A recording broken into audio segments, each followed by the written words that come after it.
Magandang araw mga mag-aaral. Ngayong araw, magsisimula tayo ng isang masayang paglalakbay pabalik sa panahon ng ating mga ninuno.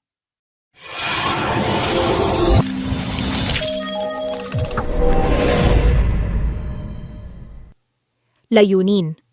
Natutukoy ang kahulugan ng bugtong at mga elemento nito. Naiisa-isa ang mga halimbawa ng bugtong mula sa iba't ibang rehiyon ng Pilipinas. Ano nga ba ang bugtong? Isipin mo, ang bugtong ay parang isang palaisipan o isang laro ng mga salita.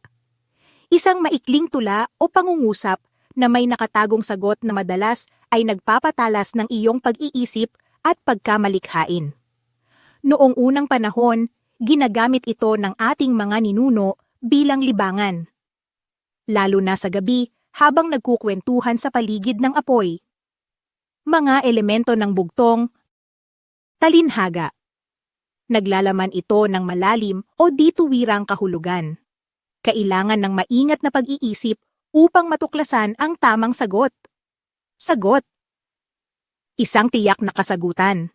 Minsan ito ay bagay, hayop, tao, o lugar na tumutugma sa paglalarawan ng bugtong.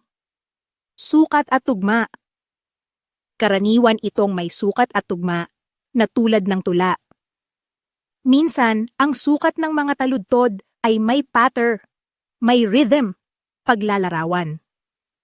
Sa bugtong, ginagamit ang mga paglalarawan upang magbigay ng pahiwatig sa sagot, pero kailangang mag-isip ng mabuti para masagutan ito. Halimbawa, may katawan, walang ulo, may silbi, pero hindi matutulungan. Sagot, baso. Nakakatuwa, di ba? Pansinin kung paano inilalarawan ang baso. May katawan ngunit walang ulo at may silbi sa pagkain pero hindi makakatulong sa iyo. Mga halimbawa ng bugtong mula sa iba't ibang rehiyon. Narito ang ilang mga halimbawa ng bugtong mula sa iba't ibang rehiyon ng Pilipinas. Tanungin ang iyong sarili, ano kaya ang sagot sa mga ito? Luzon, may katawan, walang ulo, may silbi, pero hindi matutulungan. Sagot, baso, Visayas. Hindi hayop, hindi tao, naglalakad sa gabi, parang bulak. Sagot, Alitaptap, Mindanao. May mga katawan, pero walang buhay. Sagot, mga itlog, Ilocos Region.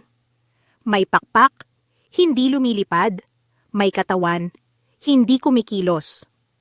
Sagot, wasiwas na papel, Bicol Region.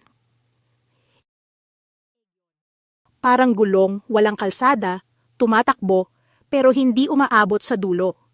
Sagot,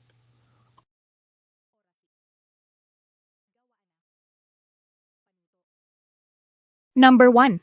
Gumawa ng isang bugtong na naglalarawan ng isang bagay, hayop, tao, o lugar. Siguraduhing may talinhaga at may sukat at tugma. Number 2. Isulat ang bugtong at ilahad ang sagot nito. Number 3. I-explain kung anong mga elemento ng bugtong ang ginamit. Number 4. Magbahagi ng iyong bugtong sa klase at subukang hulaan ng iyong mga kaklase ang sagot.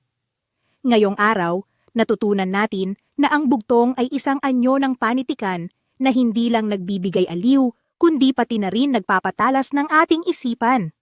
Ang mga bugtong ay simbolo ng yaman ng ating kultura at patuloy nitong tinutulungan tayong mag-isip, maglaro ng mga salita, at magbigay ng kasiyahan sa mga nakikinig. Maraming salamat sa inyong pakikinig at pakikilahok.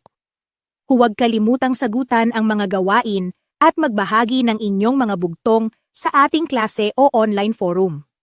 Hanggang sa muli, paalam at mabuhay ang panitikang Pilipino.